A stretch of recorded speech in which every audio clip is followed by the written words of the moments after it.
Les silencieux. Vous savez qui nous sommes. Nous sommes ceux qui sont assis derrière, au coin. Nous ne parlons pas beaucoup. On ne vous demande pas comment s'est passé votre week-end. Nous ne discutons pas de la météo. On s'en fiche. Vous en connaissez tous, hein. Vous y pensez maintenant. Cette personne qui est assise derrière vous en classe. Ce collègue dans le coin qui ne vous parle jamais, ce voisin qui sort rarement de sa maison, vous en avez tous un dans votre vie. Ne nous confondez pas avec les autres, ceux qui font peur, ceux qui vous ont bousculé à plusieurs reprises, les maladroits qui essaient trop de se faire apprécier. Ils ne sont pas nous. Non, je parle des personnes que vous ne remarquez pas. Vous ne remarquez pas quand nous sommes là, et vous ne remarquez pas quand nous ne sommes pas là, les invisibles. Nous allons et venons à notre guise, et vous n'en avez aucune idée. On ne se parle pas si c'est ce que vous pensez.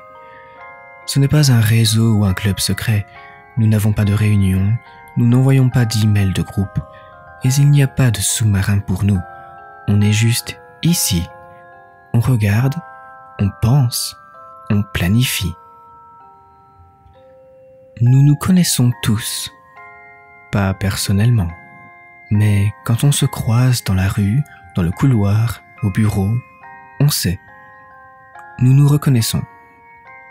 Il n'y a aucun signe de tête ou clin d'œil. On se contente juste de se regarder dans les yeux et de deviner. Certains d'entre nous font équipe, mais pas tous. Ceux qui y parviennent n'en sortent presque jamais. Nous sommes meilleurs en solitaire. Ne me demandez pas pourquoi, parce que je ne sais pas. Je ne sais pas pourquoi nous sommes comme ça. J'ai cessé d'y penser il y a plusieurs années. Depuis, je m'en fiche. Je n'ai pas besoin d'explications. Pour la première fois de ma vie, j'aime ma façon d'être. J'avais 16 ans. J'étais mis de côté toute ma vie. J'avais des amis, mais je ne m'intéressais pas à eux, et ils ne s'intéressaient pas à moi. À l'école, j'étais invisible.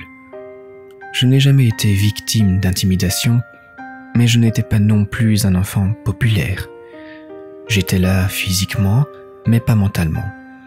J'étais toujours ailleurs, quelque part dans ma tête, dans une grande aventure horrible.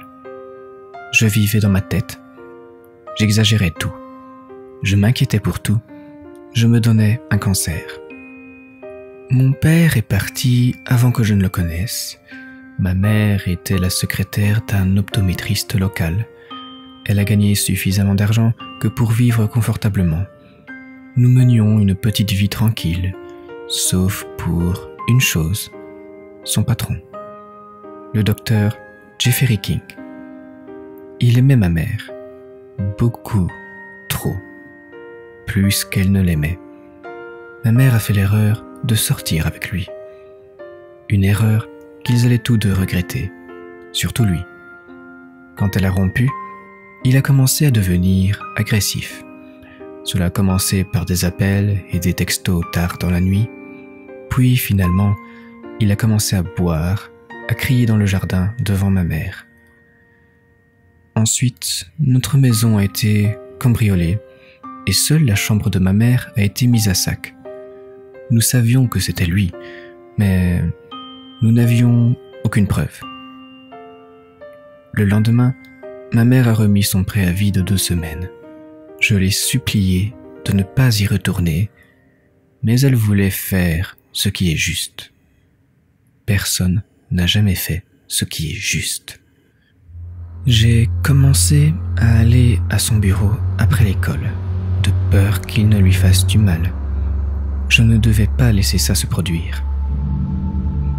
Il ne m'a jamais regardé quand j'étais là-bas. Il l'a seulement regardée elle.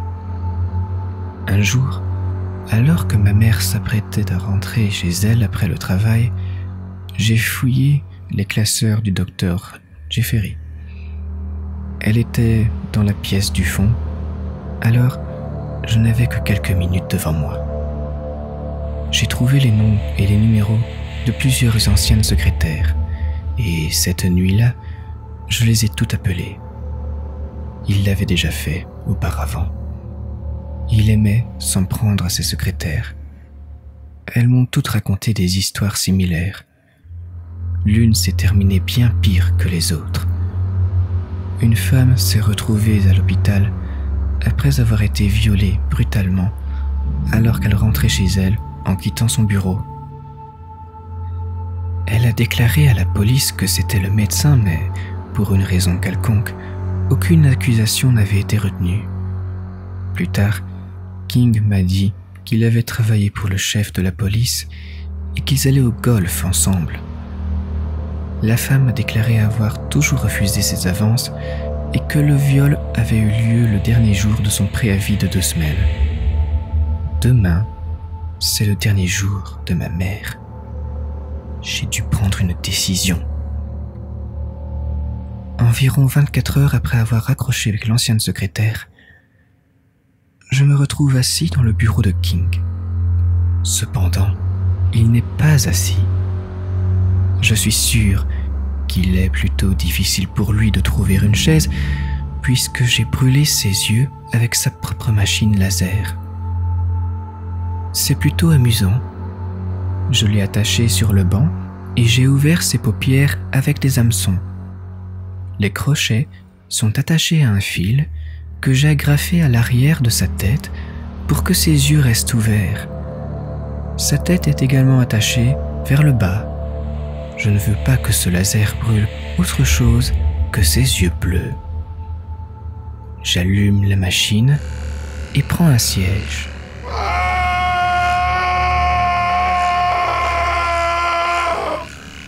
Je ferme sa bouche avec du ruban adhésif pour qu'il reste silencieux.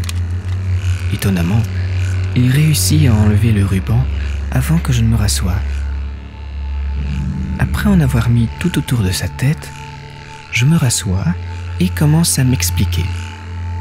Apparemment, il ne me reconnaît pas. Alors, je lui dis qui est ma mère et lui parle de ses anciennes secrétaires, blablabla. Disons qu'à la fin, il comprend la situation. J'ajuste sa tête pour que l'autre œil soit dans le faisceau. Après quelques minutes, j'éteins la machine. Je ne veux pas que ses yeux s'infectent, alors je verse une bouteille d'alcool à brûler. Il n'aime pas ça non plus. Retardant l'inévitable, je déchire le ruban de sa bouche et lui pose quelques questions, auxquelles il donne des réponses très intéressantes. À travers ses sanglots, il décrit ce qu'il a fait aux femmes dans le passé. Cela ressemble à une confession qu'un monstre ne ferait jamais à un prêtre. J'en ai rêvé toute ma vie de ce qui suit, mais je suis nerveux, mon cœur s'emballe, je transpire et mes mains tremblent. Ne me jugez pas, c'est ma première fois. Je n'ai aucun de mes outils à part cette vieille baïonnette militaire que j'ai trouvée dans notre garage il y a quelques années. Ma mère n'a jamais dit d'où ça venait, mais je sais que c'était de mon père. Pendant un moment, pendant que King parle, j'inspecte la lame. Il y a un petit triangle rayé à la base et quelque chose de noir qui a coulé du bout et séché. Au milieu des confessions, j'ai poignardé le docteur Jeffrey à la gorge, juste à la droite de sa jugulaire. Il saigne beaucoup et essaie de prendre de profondes inspirations. Alors qu'il se tortille et gargouille, j'enfonce la lame encore plus profondément jusqu'à ce que je sente sa colonne vertébrale. Après l'avoir regardé se vider de son sang, je rentre chez moi. Mon cœur bat normalement. Je ne transpire plus.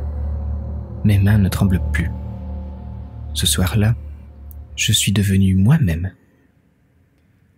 Vous devriez être réconforté par le fait que vous n'êtes pas tous comme moi. Nous sommes tous différents. Tués, torturés, violés, mutilés, poignardés, tirés ou kidnappés, tout le monde ne le fait pas nécessairement. Il y a des choses qui nous sont propres. Nous avons tous nos besoins. Certains d'entre nous ne font que les nourrir de manière différente, des manières moins meurtrières. Certains trouvent du réconfort dans la drogue ou l'alcool, d'autres aiment voler, ou d'autres aiment dévisser les mains courantes sur les rampes pour handicapés, puis s'asseoir et regarder. Un jour, j'ai entendu parler d'un concierge qui travaillait de nuit dans une petite église catholique. Chaque nuit, il nettoyait les salles de bain, nettoyait les bancs et se masturbait dans l'eau bénite. Vous voyez, nous avons tous notre propre chose.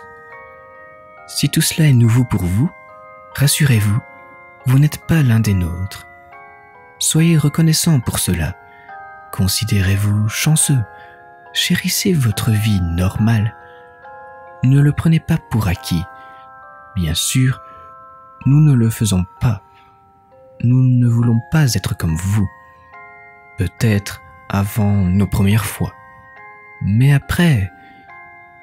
Non. Après, nous sommes considérés chanceux de ne pas être comme le reste de vous. Bienheureux est le mot que je pense que vous utilisez assez souvent. Cependant, certains d'entre nous ne ressentent pas la même chose et détestent être ce que nous sommes. Ils n'ont pas encore eu leur première fois, et c'est très compréhensible. Certains d'entre nous fleurissent tardivement, d'autres ne fleurissent jamais. C'est très triste quand ils ne comprennent pas ce qu'ils sont et ne savent pas comment atteindre leur plein potentiel. Ils doivent se sentir tellement perdus et sans espoir à l'intérieur d'eux-mêmes, un sentiment qui ne disparaît probablement jamais. Ils essaient de remplir leur vie avec quelque chose de signifiant, mais ils ne trouvent rien. Ils cherchent dans les carrières traditionnelles, mais ils détestent leur travail. Ils cherchent l'amour, mais l'amour les quitte toujours. Ils se tournent vers le superficiel. Peut-être beaucoup de followers sur Twitter ou beaucoup d'amis sur Facebook. Bien que ce ne soient pas de vrais amis, mais ils le savent. Ils finissent par rester chez eux, où ils sont en sécurité. Ils ne peuvent pas se faire mal à la maison. Ils arrêtent d'essayer. Ils arrêtent de laisser les gens entrer. Les gens vous blessent et vous laissent. C'est à ce stade-là qu'ils resteront ce qu'ils sont jusqu'à leur mort, que ce soit de cause naturelle et seule, ou par leurs propres mains et seuls. Si vous vous reconnaissez dans ce que je vous dis, félicitations. Vous êtes l'un d'entre nous. Bienvenue. L'eau est chaude. Il vous suffit de faire le plongeon. Pour les autres, tout ce que je peux vous dire, c'est ceci. Regardez. Cette personne qui est assise derrière vous en classe, ce collègue au coin du bureau qui ne vous parle jamais, ce voisin qui sort rarement de chez lui, regardez-le, observez-le, car ils sont peut-être comme moi, ou bien pire. Ils ne seront peut-être pas épanouis. Dans ce cas, vous ne serez jamais obligé d'être cette personne qui écoute les actualités après un événement horrible disant « C'était un gars tellement gentil, très calme ». Et surtout, surveillez-les, car ils vous surveillent.